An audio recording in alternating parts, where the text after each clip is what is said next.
ਤੁਹਾਨੂੰ ਟਰੱਕ ਦਾ ਲਾਇਸੈਂਸ ਵਧੀਆ ਸਿਖਲਾਈ ਦੇ ਕੇ ਘੱਟ ਸਮੇਂ ਦੇ ਵਿੱਚ ਲੈਣ 'ਚ ਸਹਾਇਤਾ ਕਰਦੇ ਨੇ। ਹੋਰ ਜਾਣਕਾਰੀ ਲਈ ਕਾਲ ਅਜੀਤ ਅਟਵਾਲ 559 374 45 41। ਇਹਨਾਂ ਸਾਰਿਆਂ ਦਾ ਬਹੁਤ ਬਹੁਤ ਧੰਨਵਾਦ। ਜੇਕਰ ਤੁਸੀਂ ਜਾਂ ਕੋਈ ਹੋਰ ਕਾਰੋਬਾਰ ਇਸ ਪ੍ਰੋਗਰਾਮ ਨੂੰ ਸਪਾਂਸਰ ਕਰਨਾ ਚਾਹੁੰਦੇ ਹੋ, ਸੰਪਰਕ ਕਰ ਸਕਦੇ ਹੋ ਨੰਬਰ 408 722 7698 ਦੇ ਉੱਤੇ। ਮਿੰਟੂ ਜੀ, ਗੱਲਬਾਤ ਦਾ ਸਿਲਸਿਲਾ ਸ਼ੁਰੂ ਕਰਦੇ ਆ। ਭਾਰਤ ਦੇ ਵਿੱਚ ਮਜ਼ਦੂਰਾਂ ਦਾ ਹਾਲ ਬਹੁਤ ਹੀ ਮਾੜਾ ਆ। ਕਹਿੰਦੇ ਘਰਾਂ ਨੂੰ ਤੁਰੇ ਮਜ਼ਦੂਰ ਕਬਰਾਂ ਨੂੰ ਪਹੁੰਚੇ। ਬਿਲਕੁਲ, ਦੇਖੋ ਇਹ ਬਹੁਤ ਮੈਂ ਕਹੂੰਗਾ ਕਿ ਵੱਡੀ ਤਰਾਸਦੀ ਹੈ ਇਸ ਵੇਲੇ। ਮਜ਼ਦੂਰ ਜਿਹੜੇ ਆ ਘਰਾਂ ਨੂੰ ਤੁਰ ਰਹੇ ਆ ਤੇ ਕਬਰਾਂ 'ਚ ਪਹੁੰਚ ਰਹੇ ਆ। ਅੱਜ ਵੀ 16 ਮੌਤਾਂ ਹੋਈਆਂ ਨੇ। ਇਹ ਅੰਕੜਾ ਮਤਲਬ ਕਿ ਸ਼ਾਮ ਤੱਕ ਦਾ ਹੈ। ਜੇ ਕੋਈ ਹੋਰ ਖੁਦਾ ਨਾ ਖਾਸਤਾ ਘਟਨਾ ਘਟ ਗਈ ਹੋਈ ਤਾਂ ਇਹ ਅੰਕੜਾ ਉੱਤੇ ਥੱਲੇ ਹੋ ਸਕਦਾ। ਤਾਂ ਮਤਲਬ ਇਹ ਤੁਸੀਂ ਦੇਖ ਲਓ ਕਿ 3 ਦਿਨਾਂ ਦੇ ਵਿੱਚ ਜੇ ਆਪਾਂ ਦੇਖੀਏ ਤਾਂ ਤਕਰੀਬਨ 35-40 ਮੌਤਾਂ ਹੋ ਚੁੱਕੀਆਂ ਮਜ਼ਦੂਰਾਂ ਦੀਆਂ ਜਿਹੜੇ ਘਰਾਂ ਨੂੰ ਨਿਕਲੇ ਆ। ਔਰ ਦਿਲ ਨੂੰ ਦਹਿਲਾਉਣ ਵਾਲੀਆਂ ਕਹਾਣੀਆਂ ਉਹਨਾਂ ਦੀਆਂ, ਤਸਵੀਰਾਂ ਉਹਨਾਂ ਦੀਆਂ। ਮੈਂ ਸਮਝਣਾ ਕਿ ਜੇ ਕੋਈ ਬੰਦਾ ਸੰਵੇਦਨਸ਼ੀਲ ਬੰਦਾ ਤੇ ਉਹ ਤੇ ਰਾਤ ਨੂੰ ਸੌ ਨਹੀਂ ਸਕਦਾ। ਇੰਨੀਆਂ ਖਬਰਾਂ ਆਉਂਦੀਆਂ ਨੇ, ਜੇ ਤੁਸੀਂ ਦੇਖੋਗੇ ਸੋਸ਼ਲ ਮੀਡੀਆ ਤੇ ਵੀ ਲਗਾਤਾਰ ਤਸਵੀਰਾਂ ਆਈ ਜਾਂਦੀਆਂ। ਹਾਲਾਂਕਿ ਕੁਛ ਰੋਹਿੰਗਿਆ ਮੁਸਲਮਾਨਾਂ ਦੀਆਂ ਬੰਗਲਾਦੇਸ਼ੀ ਤਸਵੀਰਾਂ ਵੀ ਵਾਇਰਲ ਕਰੀ ਜਾਂਦੇ ਨੇ। ਉਹ ਸਭ ਕੁਛ ਚਲੋ ਚੱਲਦਾ ਹੈ, ਬਟ ਜੋ ਦਰਦ ਹੈ, ਜੋ ਤਰਾਸਦੀ ਹੈ, ਜੋ ਤਰਾਸਦਿਕ ਮਾਹੌਲ ਹੈ ਇਸ ਵੇਲੇ, ਉਹ ਵਾਕਿਆ ਹੀ ਮੈਂ ਕਹੂੰਗਾ ਕਿ ਬਹੁਤ ਹੀ ਸੋਗਮਈ ਆ। ਸਾਰਾ ਇਸ ਤਰ੍ਹਾਂ ਲੱਗਦਾ ਹੈ ਜਿੱਦਾਂ ਕਿ ਦਿਨ ਹੀ ਸੋਗਮਈ ਹੋ ਗਿਆ ਵੀ ਜਦੋਂ ਤਸਵੀਰਾਂ ਵੇਖ ਲੈਂਦੇ ਹਾਂ। ਤਾਂ ਬਹਰਹਾਲ ਅੱਜ ਹਾਦਸੇ ਵਾਪਰੇ ਆ। ਫਿਰ 12 ਘੰਟਿਆਂ ਦੇ ਦੌਰਾਨ 3 ਸੜਕ ਹਾਦਸੇ ਵਾਪਰ ਗਏ ਸੀਗੇ। ਬਾਅਦ ਦੁਪਹਿਰ ਤੱਕ 16 ਪ੍ਰਵਾਸੀ ਮਜ਼ਦੂਰ ਜਿਹੜੇ ਆ ਉਹ ਇਹਨਾਂ ਦੇ ਵਿੱਚ ਮਾਰੇ ਗਏ। ਸਾਰੇ ਹੀ ਇਹ ਜਿਹੜੇ ਸੀਗੇ ਇਹ ਕਰੋਨਾ ਵਾਇਰਸ ਕਰਕੇ ਜੋ ਤਾਲਾਬੰਦੀ ਹੋਈ, ਉਸ ਤੋਂ ਬਾਅਦ ਫਿਰ ਜੇਬਬੰਦੀ, ਫਿਰ ਉਸ ਤੋਂ ਬਾਅਦ ਜੀਬਬੰਦੀ, ਤੇ ਉਸ ਤੋਂ ਬਾਅਦ ਫਿਰ ਤੁਹਾਨੂੰ ਪਤਾ ਹੀ ਹੈ ਕਿ ਇੱਕ ਰਵਾਨਗੀ, ਔਰ ਐਸੀ ਰਵਾਨਗੀ ਜਿਹੜੀ ਕਿ ਘਰ ਤੋਂ ਪਹਿਲਾਂ ਹੀ ਉਹਨਾਂ ਨੂੰ ਅੰਤ ਤੱਕ ਲੈ ਗਈ। ਤਾਂ ਯੂਪੀ ਦੇ ਇੱਕ ਮਹੋਬਾ ਜ਼ਿਲ੍ਹੇ 'ਚ ਸੋਮਵਾਰ ਦੇਰ ਰਾਤ ਹਾਦਸਾ ਵਾਪਰਿਆ ਜਿੱਥੇ ਮਜ਼ਦੂਰਾਂ ਨਾਲ ਭਰਿਆ ਟਰੱਕ ਪਲਟ ਗਿਆ। ਇਸ ਘਟਨਾ ਦੇ ਵਿੱਚ 3 ਬੀਬੀਆਂ ਸਮੇਤ ਮੇਰੇ ਖਿਆਲ ਦੇ ਨਾਲ 12 ਵੈਸੇ ਜ਼ਖਮੀ ਹੋਇਆ। 3 ਮਜ਼ਦੂਰਾਂ ਦੀ ਮੌਤ ਹੋਈ। ਇਹਦੇ 'ਚ ਬੀਬੀਆਂ ਸੀਗੀਆਂ 3 ਜਿਹੜੀਆਂ ਮਰਨ ਵਾਲੀਆਂ। ਟਰੱਕ 'ਚ ਕੁੱਲ 12 ਬੰਦੇ ਸਵਾਰ ਸਨ। ਝਾਂਸੀ, ਮਿਰਜ਼ਾਪੁਰ, ਸ਼ਾਹਰਾਹ ਤੇ ਮਹੂਆ ਮੋੜ ਤੇ ਇਹ ਹਾਦਸਾ ਵਾਪਰਿਆ। ਇਸ ਤੋਂ ਇਲਾਵਾ ਬਿਹਾਰ ਦੇ ਭਾਗਲਪੁਰ ਦੇ ਨੌਵਸ਼ੀਆ ਇਲਾਕੇ ਦੇ ਵਿੱਚ ਇੱਕ ਬੱਸ ਨੇ ਟਰੱਕ ਨੂੰ ਟੱਕਰ ਮਾਰ ਦਿੱਤੀ ਜਿਹਦੇ ਵਿੱਚ 9 ਮਜ਼ਦੂਰਾਂ ਦੀ ਮੌਤ ਹੋ ਗਈ। ਤਾਂ ਇਹ ਮਜ਼ਦੂਰ ਟਰੱਕ ਵਿੱਚ ਸਵਾਰ ਸਨ। ਜੋ ਦੁਰਘਟਨਾ ਕਾਰ ਸੜਕ ਤੋਂ ਹੇਠਾਂ ਖਤਾਨਾਂ ਵਿੱਚ ਉਤਰ ਗਿਆ, ਮਤਲਬ ਕਿ ਜੋ ਦੁਰਘਟਨਾ ਕਰਕੇ ਕਹਿ ਸਕਦੇ ਹਾਂ, ਗਲਤ ਮਿਸਪ੍ਰਿੰਟਿੰਗ ਹੈ, ਤਾਂ ਉਹ ਉਤਰ ਗਿਆ ਤੇ ਪਲਟ ਗਿਆ। ਪੁਲਿਸ ਮੁਤਾਬਕ ਉਹ ਕਹਿੰਦੇ ਕਿ ਟਰੱਕ ਦਾ ਟਾਇਰ ਫਟਣ ਨਾਲੇ ਹਾਦਸਾ ਵਾਪਰਿਆ। ਇਸ ਤਰ੍ਹਾਂ ਮਹਾਰਾਸ਼ਟਰ ਦੇ ਇੱਕ ਇਲਾਕੇ ਯਵਤਮਾਨ, ਉੱਥੇ ਟਰੱਕ ਤੇ ਬੱਸ ਦੀ ਟੱਕਰ ਹੋਈ ਹੈ ਜਿਹਦੇ 'ਚ 4 ਮਜ਼ਦੂਰਾਂ ਦੀ ਮੌਤ ਹੋ ਗਈ ਹੈ। ਫਿਰ ਇਸ ਤੋਂ ਇਲਾਵਾ ਅਯੁੱਧਿਆ ਵਿੱਚ ਇੱਕ ਛੋਟੇ ਟਰੱਕ ਤੇ ਇੱਕ ਵੱਡੇ ਟਰੱਕ ਦਰਮਿਆਨ ਟੱਕਰ ਹੋਈ ਹੈ ਜਿਹਦੇ ਵਿੱਚ ਪਤਾ ਨਹੀਂ ਕਿੰਨੇ ਫੱਟੜ ਨੇ, ਕਿੰਨੀਆਂ ਮੌਤਾਂ ਹੋਈਆਂ। ਇਹ ਸਾਰਾ ਕੁਛ ਚੱਲੀ ਜਾਂਦਾ। ਹੁਣ ਦੇਖੋ, ਇੱਕ ਪਾਸੇ ਕਹਿੰਦੇ ਆ ਕਿ ਅਸੀਂ ਟ੍ਰੇਨਾਂ ਚਲਾ ਦਿੱਤੀਆਂ ਜੀ, ਸਾਡੀਆਂ 800 850 ਟ੍ਰੇਨਾਂ ਚੱਲਦੀਆਂ ਨੇ, ਬਟ ਉਹ ਥੋੜ੍ਹੀਆਂ ਲੱਗ ਜਾਪਦੀਆਂ ਕਿਉਂਕਿ ਅੱਜ ਵੀ ਜੇ ਆਪਾਂ ਅੱਗੇ ਚੱਲ ਕੇ ਗੱਲ ਕਰਾਂਗੇ ਤਾਂ ਬਹੁਤ ਸਾਰੀਆਂ ਖਬਰਾਂ ਇਹਨਾਂ ਚੀਜ਼ਾਂ ਨਾਲ ਜੁੜੀਆਂ ਆਉਂਦੀਆਂ ਪਈਆਂ। ਪ੍ਰਬੰਧ ਜਿਹੜੇ ਆ ਉਹ ਥੁੜ ਗਏ ਆ। ਉਹ ਘਾਟਾਂ ਜਿਹੜੀਆਂ ਉਹ ਇੱਥੋਂ ਤੱਕ ਲੈ ਕੇ ਜਾ ਰਹੀਆਂ। ਹਾਲ ਦੀ ਘੜੀ ਆਪਾਂ ਕਹਿ ਸਕਦੇ ਹਾਂ ਕਿ ਜੋ ਜਾ ਰਹੇ ਆ ਮਜ਼ਦੂਰ ਉਤੇ ਇਹੋ ਹੀ ਕਹਿੰਦੇ ਆ ਕਿ ਕੁਛ ਰਹਿਮ ਕਰ ਜ਼ਿੰਦਗੀ ਥੋੜਾ ਸਵਰ ਜਾਣੇ ਦੇ, ਤੇਰਾ ਗਲਾ ਜ਼ਖਮ ਵੀ ਸਹਿ ਲੈਂਗੇ ਪਹਿਲਾਂ ਤੋਂ ਭਰ ਜਾਣੇ ਦੇ। ਮਤਲਬ ਕਿ ਸਾਨੂੰ ਥੋੜਾ ਜਿਹਾ ਟਾਈਮ ਦੇ ਦੇ ਕਿ ਜ਼ਖਮ ਤਾਂ ਸਾਰੀ ਜ਼ਿੰਦਗੀ ਤੋਂ ਦੇ ਹੀ ਜਾਣੇ ਆ ਜ਼ਿੰਦਗੀ, ਪਰ ਘੱਟੋ ਘੱਟ ਘਰੇ ਤੇ ਚੱਲ ਜਾਈਏ ਨਾ, ਇੱਕ ਵਾਰੀ ਆਪਣੇ ਪਿਆਰਿਆਂ ਨੂੰ ਮਿਲ ਤਾਂ ਲਈਏ। ਤਾਂ ਇਹ ਤੜਫ ਹੈ, ਕੋਈ ਸਾਈਕਲ ਤੇ ਜਾ ਰਿਹਾ, ਕੋਈ ਕੁਛ ਹੈ। ਖੈਰ ਚਲੋ ਆਪਾਂ ਉਹ ਖਬਰਾਂ ਵੀ ਸਾਂਝੀਆਂ ਕਰ ਲੈਂਦੇ ਹਾਂ ਇਸ ਦਰਦ ਦੇ ਨਾਲ, ਵੇਦਨਾ ਦੇ ਨਾਲ। ਇੱਧਰ ਟਰੰਪ ਨੇ WHO ਨੂੰ ਦਿੱਤੇ ਆ 30 ਦਿਨ, ਕਹਿੰਦੇ ਕਿ ਨਹੀਂ ਸੁਧਰੇ ਤੇ ਸਦਾ ਲਈ ਤੁਹਾਡੇ ਫੰਡ ਜਿਹੜੇ ਆ ਉਹ ਬੰਦ ਕਰ ਦਿਆਂਗੇ। ਜਿਵੇਂ ਕੋਟਕਪੂਰੇ ਵਾਲਾ ਫਾਟਕ ਬੰਦ ਹੋਇਆ ਪਿਆ ਨਾ ਪੱਕਾ ਹੀ, ਵੈਸੇ ਮਸ਼ਹੂਰ ਸੀ ਕਿਸੇ ਸਮੇਂ, ਹੁਣ ਉਹਨਾਂ ਨੇ ਪੱਕਾ ਹੀ ਬੰਦ ਕਰ ਰੱਖਿਆ। ਤੇ ਮੈਂਬਰਸ਼ਿਪ ਵੀ ਕਹਿੰਦੇ ਛੱਡ ਦੇਣੀ ਹੈ ਤੁਹਾਡੀ। ਕੀ ਰੱਖਿਆ ਮੈਂਬਰਸ਼ਿਪ ਤੇ ਇਹੋ ਜਿਹੀ? ਤੁਸੀਂ ਤੇ ਕਰੋਨਾ ਦੇ ਬਹਾਨੇ ਚੀਨ ਨੂੰ ਸਪੋਰਟ ਕੀਤਾ।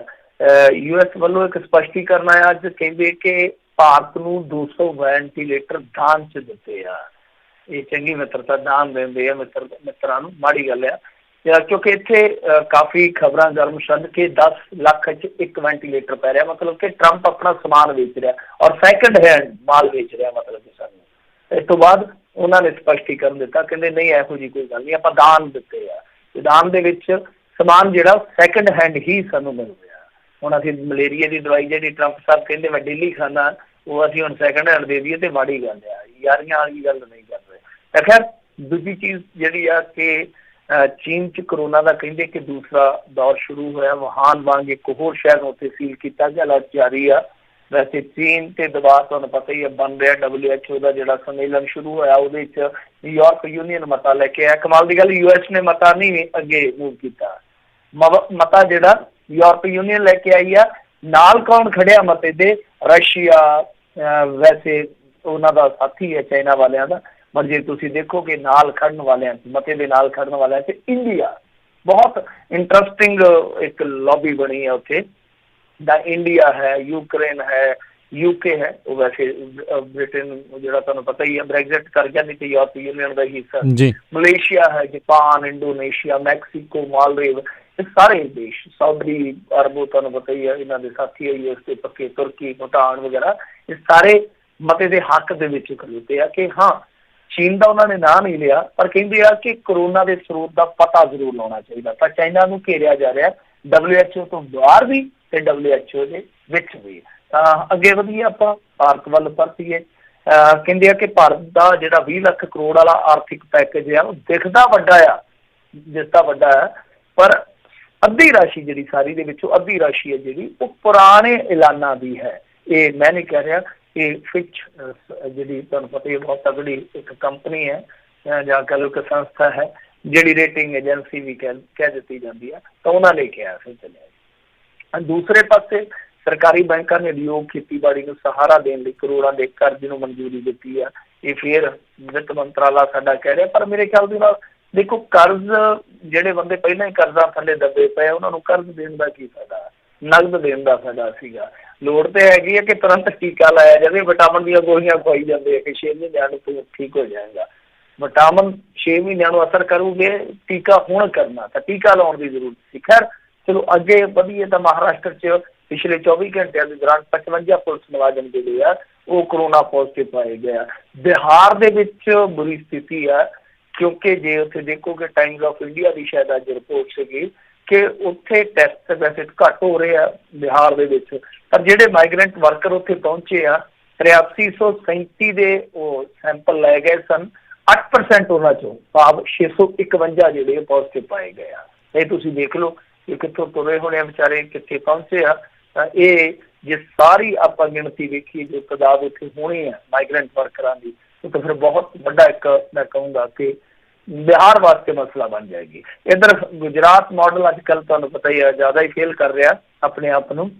ਉੱਥੇ ਬਣੇ ਜਿਹੜੇ ਤਾਂ 1 ਵੈਂਟੀਲੇਟਰ ਸੀ ਉਹ ਫੇਲ ਹੋ ਗਏ ਆ, ਡਾਕਟਰਾਂ ਨੇ ਉਹਨਾਂ ਨੂੰ ਫੇਲ ਕਰਾਰ ਦਿੱਤਾ। ਇਹ ਗੁਜਰਾਤ ਮਾਡਲ ਦਾ ਇੱਕ ਨਮੂਨਾ ਹੈ ਕਿ ਇੱਥੇ ਵੈਂਟੀਲੇਟਰ ਆਪ ਬਣਾਏ ਗਏ ਸਨ ਪਰ ਉਹ ਫੇਲ ਕਰਾਰ ਦਿੱਤੇ ਗਏ। ਇੱਧਰ ਪ੍ਰਿਯੰਕਾ ਗਾਂਧੀ ਅਤੇ ਯੋਗੀ ਸਰਕਾਰ ਜਿਹੜੀ ਆਵਾਮੋ ਸਾਹਮਣੇ ਅੱਜ ਵੀ ਚਿੱਠੀਆਂ ਦਾ ਦੌਰ ਜਾਰੀ ਰਿਹਾ, ਚਿੱਠੀਆਂ ਇੱਧਰੋਂ ਵੀ ਉੱਧਰੋਂ ਵੀ, ਸਾਨੂੰ ਬੱਸਾਂ ਦੀ ਇਜਾਜ਼ਤ ਨਹੀਂ ਦਿੱਤੀ। ਇਹ ਕਹਿੰਦੇ ਜੀ ਕਿ ਇਜਾਜ਼ਤ ਕੀ ਦਈਏ ਤੇ ਟੈਂਪੂ ਟੂਪੂ ਪਤਾ ਨਹੀਂ ਛੋਟੇ ਹਾਥੀ ਕਿਹੋ ਜਿਹੀਆਂ ਗੱਡੀਆਂ ਭੇਜ ਰਹੇ ਆ। ਸੋ ਇਹ ਖਤੋ ਖਤਾਵਤ ਚੱਲਦੀ ਰਹੀ। ਅੰਤ ਦੇ ਵਿੱਚ ਇਹਨਾਂ ਨੇ ਕੁਝ ਸੈਂਕੜੇ ਬੱਸਾਂ ਜਿਹੜੀਆਂ ਨੇ ਉਹ ਰਾਜਸਥਾਨ ਬਾਰਡਰ ਤੇ ਘੱਲ ਦਿੱਤੀਆਂ, UP ਦੇ, ਉੱਥੇ ਬੱਸਾਂ ਖਲੋਤੀਆਂ ਰਹੀਆਂ। ਬਾਅਦ ਦੇ ਵਿੱਚ ਇਹਨਾਂ ਦਾ ਜਿਹੜਾ ਪ੍ਰਧਾਨ ਆ UP ਦਾ ਕਾਂਗਰਸ ਦਾ ਅਜੇ ਕੁਮਾਰ ਲੱਲੂ ਆ ਸ਼ਾਇਦ ਉਹਦਾ ਨਾਮ, ਉਹਨੂੰ ਗ੍ਰਿਫਤਾਰ ਵੀ ਕਰ ਲਿਆ ਗਿਆ। ਪ੍ਰਿਯੰਕਾ ਗਾਂਧੀ ਦੇ ਨਿੱਜੀ ਸੈਕਟਰੀ ਦੇ ਉੱਥੇ ਮੁਕੱਦਮਾ ਵੀ ਦਰਜ ਕਰ ਲਿਆ ਗਿਆ, ਉਹਨੂੰ ਵੀ ਮੇਰੇ ਖਿਆਲ ਦੇ ਨਾਲ ਇਹਨਾਂ ਨੇ ਅਰੈਸਟ ਕੀਤਾ। ਸ਼ਾਇਦ ਮੈਂ ਪੁਸ਼ਟੀ ਨਹੀਂ ਕਰਦਾ, ਸ਼ਾਇਦ ਕਿਉਂਕਿ ਵਾਹਵਾ ਬੰਦੇ ਇਹਨਾਂ ਨੇ ਫੜ ਲਏ ਆ, ਹੁਣ ਦੀ ਗੱਲ ਹੈ ਥੋੜ੍ਹੀ ਦੇਰ ਪਹਿਲਾਂ। ਇਸ ਤੋਂ ਇਲਾਵਾ ਜੇ ਆਪਾਂ ਵੇਖੀਏ ਰੇਲਵੇ ਨੇ ਐਲਾਨ ਕੀਤਾ, ਕਹਿੰਦੇ ਆ ਕਿ ਜਿਹੜੇ ਸੰਬੰਧਿਤ ਰਾਜ ਆ ਮਤਲਬ ਕਿ ਜੋ ਸੰਬੰਧਿਤ ਸਟੇਟਾਂ ਜੇ ਉਹ ਮਨਜ਼ੂਰੀ ਨਹੀਂ ਵੀ ਦਿੰਦੀਆਂ ਤਾਂ ਵੀ ਜੋ 31 ਸਪੈਸ਼ਲ ਟ੍ਰੇਨਾਂ ਚੱਲਦੀਆਂ ਉਹ ਚਲਾਈਆਂ ਜਾਣਗੀਆਂ। ਮਤਲਬ ਕਿ ਕੋਈ ਸਟੇਟ ਮਨਜ਼ੂਰੀ ਦੇਵੇ ਜਾਂ ਨਾ ਦੇਵੇ, ਟ੍ਰੇਨਾਂ ਜਿਹੜੀਆਂ ਦਵਾ ਦਵ ਚੱਲਣਗੀਆਂ। ਬਾਂਦਰਾ ਸਟੇਸ਼ਨ ਤੇ ਅੱਜ ਫਿਰ ਬਹੁਤ ਵੱਡੀ ਇੱਕ ਭੀੜ ਲੱਗੀ ਮਜ਼ਦੂਰਾਂ ਦੀ, ਤੇ ਇਹ ਇੱਕ ਸਮੱਸਿਆ ਆ ਰਹੀ ਆ ਕਿਉਂਕਿ ਜਿੱਥੋਂ ਵੀ ਟ੍ਰੇਨ ਕੋਈ ਨਿਕਲਣੀ ਹੋਵੇ ਰਜਿਸਟ੍ਰੇਸ਼ਨ ਜਿਨ੍ਹਾਂ ਦੀ ਹੋ ਜਾਂਦੀ, ਉਸ ਤੋਂ ਇਲਾਵਾ ਉਸ ਤੋਂ ਛੋਟੇ ਬਹੁਤ ਸਾਰੇ ਮਜ਼ਦੂਰ ਜਿਹੜੇ ਆ ਉਹ ਇਸ ਆਸ ਨਾਲ ਪਹੁੰਚ ਜਾਂਦੇ ਆ ਕਿ ਸ਼ਾਇਦ ਸਾਡੀ ਵੀ ਲਾਟਰੀ ਲੱਗ ਜਾਵੇ। ਇਸ ਤੋਂ ਇਲਾਵਾ ਜਿਹੜੇ ਸੰਘ ਸਹਿਯੋਗੀ ਸੰਗਠਨ ਹੈ ਉਹਨਾਂ ਦੇ ਜ਼ਰੀਏ ਮਜ਼ਦੂਰਾਂ ਨੂੰ ਕਹਿੰਦੇ ਆ ਕਿ ਰੁਜ਼ਗਾਰ ਦੇ ਵਾਸਤੇ ਟ੍ਰੇਨਿੰਗ ਦੇਣ ਦੀ ਤਿਆਰੀ 'ਚ ਆ RSS। ਤਾਂ ਉਹ ਕਹਿੰਦੇ ਕਿ ਪਿੰਡਾਂ 'ਚ ਹੀ ਤੁਹਾਨੂੰ ਸਕਿਲਡ ਕਰਕੇ ਉੱਥੇ ਹੀ ਰੁਜ਼ਗਾਰ ਦੇ ਦਈਏ ਤਾਂ ਠੀਕ ਰਹੇਗਾ। ਇਸ ਬਹਾਨੇ ਵੀ ਬਹੁਤ ਕੁਛ ਕੀਤਾ ਜਾ ਰਿਹਾ। ਵੈਸੇ ਕਰੋਨਾ ਸੰਕਟ ਦੇ ਵਿੱਚ ਕੇਂਦਰ ਕਹਿੰਦੇ ਆ ਕਿ ਭੇਦਭਾਵ ਕਰ ਰਿਹਾ ਕਿ ਭੁਪੇਸ਼ ਬਘੇਲ ਜਿਹੜੇ ਮੁੱਖ ਮੰਤਰੀ ਹੈ ਛੱਤੀਸਗੜ੍ਹ ਦੇ, ਉਹ ਕਹਿ ਰਹੇ ਆ। ਮਨਮੀਤ ਗਰੇਵਾਲ ਇੱਕ ਟੈਲੀਵਿਜ਼ਨ ਕਲਾਕਾਰ ਸੀਗਾ ਸਾਡੇ ਪੰਜਾਬ ਤੋਂ, ਇਸ ਮੁੰਡੇ ਨੇ ਖੁਦਕੁਸ਼ੀ ਕਰ ਲਈ ਸੀ ਕਿਉਂਕਿ ਬਹੁਤ ਆਰਥਿਕ ਮੰਦਹਾਲੀ ਸੀਗੀ। ਇਸ ਬੰਦੇ ਦਾ ਸੰਸਕਾਰ ਵੀ ਉੱਥੋਂ ਦੇ ਇੱਕ ਗੁਰਦੁਆਰੇ ਨੇ ਕੀਤਾ। ਹੁਣ ਉਸ ਦੀ ਸੁਪਤਨੀ ਨੂੰ ਵੀ ਪੰਜਾਬ ਭੇਜਿਆ ਜਾ ਰਿਹਾ ਉਸ ਗੁਰਦੁਆਰਾ ਕਮੇਟੀ ਵੱਲੋਂ। ਹਰਿਆਣਾ ਸਰਕਾਰ ਆਪਣੇ ਰਾਜ ਤੋਂ ਦੂਸਰੇ ਰਾਜਾਂ ਦੇ ਵਿੱਚ ਯਾਤਰੀਆਂ ਦੇ ਲਈ ਕਹਿੰਦੇ ਆ ਕਿ ਜਲਦੀ ਬੱਸ ਸੇਵਾ ਸ਼ੁਰੂ ਕਰੇਗੀ, ਪਰ ਕੈਪਟਨ ਅਮਰਿੰਦਰ ਸਿੰਘ ਨੇ ਕਿਹਾ ਕਿ ਨਹੀਂ, ਅਸੀਂ ਮਤਲਬ ਕਿ ਬਾਹਰ ਦੀ ਕਿਸੇ ਬੱਸ ਨੂੰ ਐਂਟਰ ਨਹੀਂ ਹੋਣ ਦਿਆਂਗੇ। ਦੂਜੇ ਪਾਸੇ ਬਿਹਾਰ ਦੇ ਵਿੱਚ ਵੀ ਉਹੀ ਸਿਲਸਿਲਾ ਚੱਲ ਪਿਆ ਜੋ ਯੂਪੀ ਦੇ ਵਿੱਚ ਚੱਲਦਾ।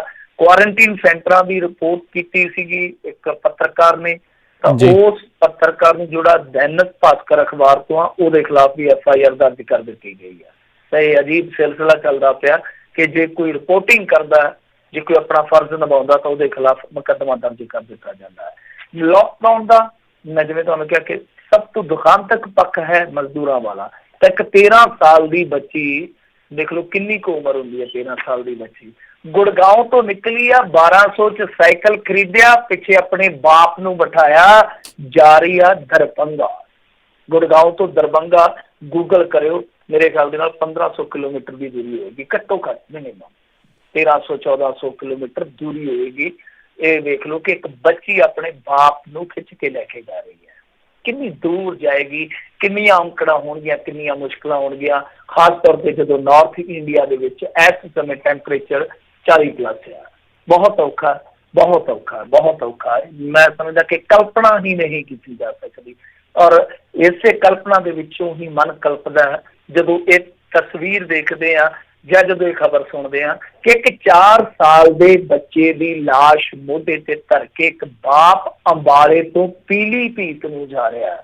ਮਤਲਬ ਕਿ ਕੁੱਛੜ ਬੱਚਾ ਲਾਇਆ, ਉਹ ਇਸ ਤਰ੍ਹਾਂ ਲੱਗਦਾ ਜਿਸ ਤਰ੍ਹਾਂ ਬੱਚਾ ਚੁੱਕੀ ਵੀ ਜਾ ਰਿਹਾ, ਪਰ ਕਿਸੇ ਨੇ ਦੇਖਿਆ ਬੱਚਾ ਮੋਇਆ ਪਿਆ ਸੀਗਾ, ਬੱਚਾ ਫੌਤ ਹੋ ਚੁੱਕਾ ਸੀਗਾ। ਜਦੋਂ ਉਹਨੂੰ ਪੁੱਛਿਆ, ਉਹ ਕਹਿੰਦਾ ਕਿ ਇਹਦਾ ਪੋਸਟਮਾਰਟਮ ਕਰਨਗੇ। ਮੇਰੇ ਪੱਲੇ ਅੱਗੇ ਹੀ ਕੁਛ ਨਹੀਂ ਰਿਹਾ, ਮੈਂ ਕੀ ਕਰੂੰਗਾ, ਮੈਂ ਕਿੱਥੇ ਜਾਊਂਗਾ, ਮੈਂ ਆਪਣੀ ਇਸ ਮਿੱਟੀ ਨੂੰ ਲੈ ਕੇ ਆਪਣੇ ਘਰ ਜਾਣਾ, ਕਿੰਨੇ ਦਿਨ ਲੱਗਣਗੇ ਦੇਖੋ। ਸੋ ਐਸੀ ਤਸਵੀਰ ਮੈਂ ਕਹਿੰਦਾ ਤੌਬਾ ਤੌਬਾ ਅਸੀਂ ਆਪਣੀ ਜ਼ਿੰਦਗੀ 'ਚ ਵੇਖਣੀ ਸੀ ਸ਼ਾਇਦ, ਕਿ ਇੱਕ ਨਾਗਰਿਕ, ਭਾਰਤ ਦਾ ਇੱਕ ਨਾਗਰਿਕ ਆਪਣੇ ਮੋਏ ਬੱਚੇ ਨੂੰ ਮੋਢੇ ਤੇ ਧਰ ਕੇ ਲਿਜਾ ਰਿਹਾ, ਕਿੰਨੀ ਦੂਰ ਲਿਜਾ ਰਿਹਾ, ਕੋਈ ਸਮਾਂ ਕੋਈ ਨਿਸ਼ਚਿਤ ਹੀ ਹੈ ਨਹੀਂਗਾ ਕਿ ਕਦੋਂ ਉਹ ਪਹੁੰਚੇਗਾ। ਖੈਰ, ਪੰਜਾਬ ਵੱਲ ਪਰਤੀ ਸ਼੍ਰੋਮਣੀ ਕਮੇਟੀ ਦੇ ਖਜ਼ਾਨੇ ਖਾਲੀ ਆ। ਲੰਗੋਵਾਲ ਸਾਹਿਬ ਕਹਿੰਦੇ ਆ ਕਿ ਭਾਈ ਸਾਡੇ ਜਿਹੜੇ ਗੁਰਦੁਆਰੇ ਸਾਹਿਬਾਨ ਆ ਉਹਨਾਂ ਨੂੰ ਖੋਲ੍ਹਿਆ ਜਾਵੇ। ਵੈਸੇ ਉਹਨਾਂ ਨੇ ਜੋ ਤੁਲਨਾ ਕੀਤੀ ਆ ਕਿ ਤੁਸੀਂ ਠੇਕੇ ਖੋਲ ਰੱਖੇ ਆ, ਗੁਰੂ ਘਰ ਕਿਉਂ ਨਹੀਂ ਜੇ ਖੋਲਦੇ, ਮੇਰੇ ਖਿਆਲ ਦੇ ਨਾਲ ਉਹ ਗਲਤ ਗੱਲ ਆ। ਮੰਗ ਜੋ ਵੀ ਰੱਖਣੀ ਆ ਸੋ ਰੱਖ ਲੈਣ। ਠੇਕਿਆਂ ਦਾ ਕੰਮ ਹੈ ਜਿਹੜਾ ਉਹ ਧਾਰਮਿਕ ਰਹੁ ਰੀਤਾਂ ਦੇ ਨਾਲ ਨਹੀਂ ਰਲਾਉਣਾ ਚਾਹੀਦਾ, ਜੋ ਵੀ ਧਾਰਮਿਕ ਕਾਰਜ ਉਹ ਚੱਲਣੇ ਹੀ ਆ। ਖੈਰ, ਇਹ ਇਹਨਾਂ ਦੀ ਮੰਗ ਹੈ। ਤੇ ਦੂਸਰੀਆਂ ਖਬਰਾਂ ਜਿਹੜੀਆਂ ਉਹ ਤੁਸੀਂ ਦੇਖੋ ਕੀ ਹੈ। ਜੀ ਮਿੰਟੂ ਜੀ, ਇੱਕ ਚੀਜ਼ ਇਸ ਦੇ ਨਾਲ ਹੀ ਗੱਲ ਕਰਨੀ ਚਾਹੁੰਦੇ, 47 ਵੇਲੇ ਜਦੋਂ ਇਸੇ ਤਰੀਕੇ ਦੇ ਨਾਲ ਪਲਾਇਨ ਹੋ ਰਿਹਾ ਸੀ, ਵੰਡ ਹੋਈ ਸੀ, ਲੋਕ ਵੀ ਇੱਦਾਂ ਹੀ ਮਰ ਰਹੇ ਸੀ, ਉਦੋਂ ਇੰਨਾ ਜ਼ਿਆਦਾ ਦਸਤਾਵੇਜ਼ੀ ਕੰਮ ਨਹੀਂ ਸੀ। ਹੁਣ ਤਾਂ ਸਾਰਾ ਕੁਝ ਅੱਖਾਂ ਦੇ ਸਾਹਮਣੇ ਆ, ਫਿਰ ਵੀ ਇਹਦੇ ਵਿੱਚ ਫੇਲੀਅਰ ਸਰਕਾਰ ਦਾ ਆ, ਸੁਸਾਇਟੀ ਦਾ, ਸਮਾਜ ਦਾ, ਕਿਹਦਾ ਫੇਲੀਅਰ ਆ ਕਿ ਸਾਰੇ ਪਾਸਿਓਂ ਹੀ ਫੇਲ ਆ? ਡੈਫੀਨਿਟਲੀ ਇਹ ਸਰਕਾਰ ਦੀ ਫੇਲੀਅਰ ਹੈ, ਪਹਿਲੀ ਸਰਕਾਰ ਦੀ ਫੇਲੀਅਰ। ਔਰ ਸਮਾਜ ਵੀ ਵੇਖੋ ਕੁਛ ਨਹੀਂ ਨਾ ਕਰ ਪਾ ਰਿਹਾ। ਜੇ ਆਪਾਂ ਅੱਜ ਵੇਖੀਏ ਕਿ ਕਿਸੇ ਵੀ ਸ਼ਹਿਰ ਦੇ ਵਿੱਚੋਂ ਕਿੰਨੇ ਕੁ ਬੰਦੇ ਲੰਘਦੇ ਹੋਣੇ ਇੱਕ ਦਿਨ ਦੇ ਵਿੱਚ, ਕੋਈ 500 ਬੰਦਾ, ਕੋਈ 1000, ਕੋਈ 5000 ਬੰਦਾ ਲੰਘਦਾ ਹੋਊਗਾ।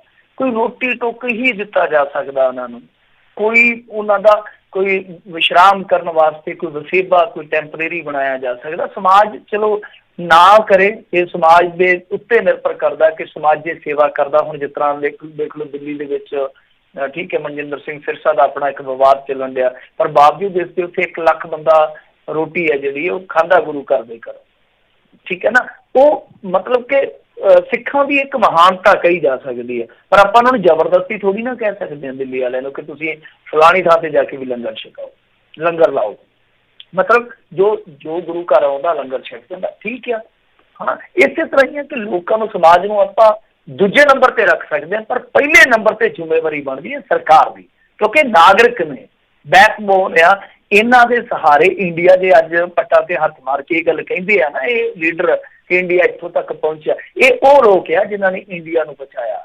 ਅਸੀਂ ਥੋੜ੍ਹੀ ਨਾ, ਅਸੀਂ ਤੇ ਆਪਣੇ ਘਰਾਂ ਦੇ ਵਿੱਚ ਬਹਿ ਕੇ ਕੰਮ ਕਰਨ ਵਾਲੇ ਆ, ਅਸੀਂ ਆਪਣੇ ਪੱਕੇ ਮਕਾਨਾਂ ਵਾਲੇ ਆ, ਅਸੀਂ ਤੇ ਕਾਰਾਂ ਕੋਠੀਆਂ ਵਾਲੇ ਆ।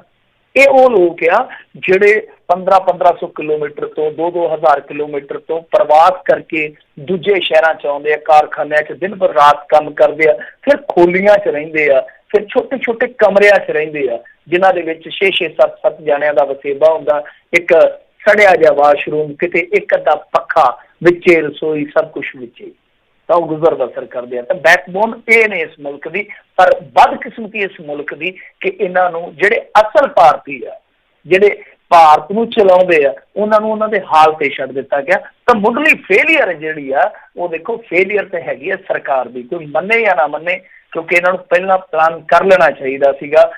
ਜਦੋਂ ਤੁਸੀਂ ਨਰਿੰਦਰ ਮੋਦੀ ਨੂੰ ਦੇਖਦੇ ਹੋ, ਮਾਰਚ ਦੇ ਸ਼ੁਰੂਆਤੀ ਹਫ਼ਤੇ 'ਚ ਉਹ ਕਹਿੰਦੇ ਆ ਕਿ ਮੈਂ ਇਸ ਵਾਰੀ ਹੋਲੀ ਨਹੀਂ ਖੇਡਣੀ, ਤਾਂ ਉਹਨਾਂ ਨੂੰ ਪਤਾ ਲੱਗ ਗਿਆ ਸੀਗਾ ਕਿ ਕੀ ਮੁਸੀਬਤ ਆਉਣ ਵਾਲੀ ਆ।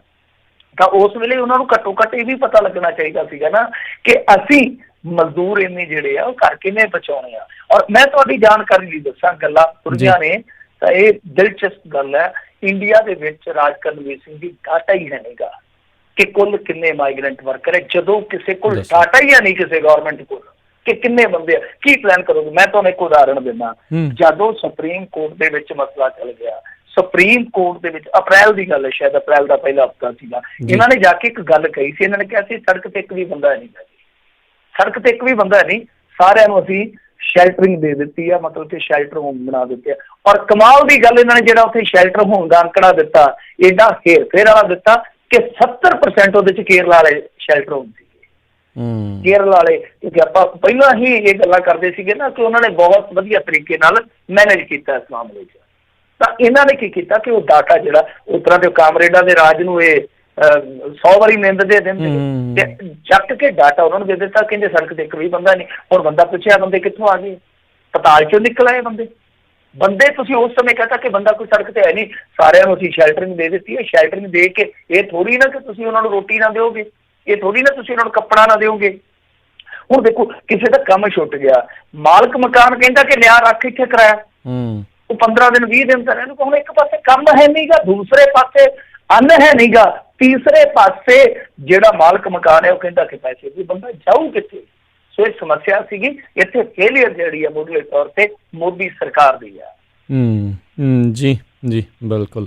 ਅਗਲੀ ਮਿੰਟ ਜੀ, ਜੇ ਆਪਾਂ ਖਬਰ ਤੇ ਨਜ਼ਰ ਮਾਰੀਏ, ਹੁਣ ਕਹਿੰਦੇ ਪੰਜਾਬ ਦੇ ਖੇਤਾਂ ਦੇ ਵਿੱਚ ਮਨਰੇਗਾ ਮਜ਼ਦੂਰਾਂ ਨੂੰ ਕੰਮ ਕਰਨ ਦੀ ਮਿਲੇ ਪ੍ਰਵਾਨਗੀ, ਕੈਪਟਨ ਦੀ ਮੋਦੀ ਨੂੰ ਅਪੀਲ।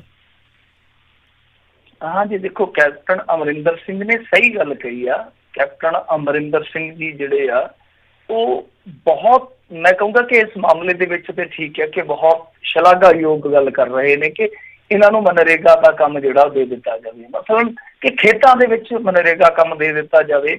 ਤੇ ਖੇਤਾਂ ਦੇ ਵਿੱਚ ਮਨਰੇਗਾ ਦਾ ਕੰਮ ਦੇਣ ਦਾ ਭਾਵ ਇਹ ਆ ਕਿ ਮਜ਼ਦੂਰਾਂ ਨੂੰ ਕੰਮ ਜਿਹੜਾ ਉਹ ਨਹੀਂ ਮੁੱਕੇਗਾ। ਮਤਲਬ ਕਿ ਜੇ ਮੰਨ ਲਓ ਕੱਲ ਨੂੰ ਕੋਈ ਲੇਬਰ ਇਸ ਤਰ੍ਹਾਂ ਦਾ ਫਿਰ ਇੱਕ ਡਰ ਦਾ ਸਾਹਮਣਾ ਕਰਦੀ ਹੈ ਕਿ ਭਾਈ ਪਤਾ ਨਹੀਂ ਕੀ ਹੋਏਗਾ, ਤਾਂ ਉੱਥੇ ਕੀ ਹੈ ਕਿ ਮਨਰੇਗਾ ਦੇ ਤਹਿਤ ਕੰਮ ਮਿਲ ਜਾਏਗਾ। ਕੁਛ ਇਸ ਤਰ੍ਹਾਂ ਦਾ ਇਹਨਾਂ ਦਾ ਕਹਿਣਾ ਕਿ ਪ੍ਰਵਾਸੀ ਕਿਰਤੀਆਂ ਦੀ ਕਾਟ ਨੂੰ ਮੁੱਖ ਰੱਖਦਾ ਹੁਣ ਇਹ ਜਿਹੜਾ ਮਨਰੇਗਾ ਵਾਲਾ ਕੰਮ, ਨਰੇਗਾ ਤੋਂ ਮਨਰੇਗਾ ਬਣ ਗਿਆ ਸੀਗਾ, ਤਾਂ ਉਹਦੇ ਅਧੀਨ ਜਿਹੜੇ ਕਿਰਤ ਕਾਰਡ ਕਰਕੇ ਉਹਨਾਂ ਨੂੰ ਇਜਾਜ਼ਤ ਦਿੱਤੀ ਜਾਵੇ।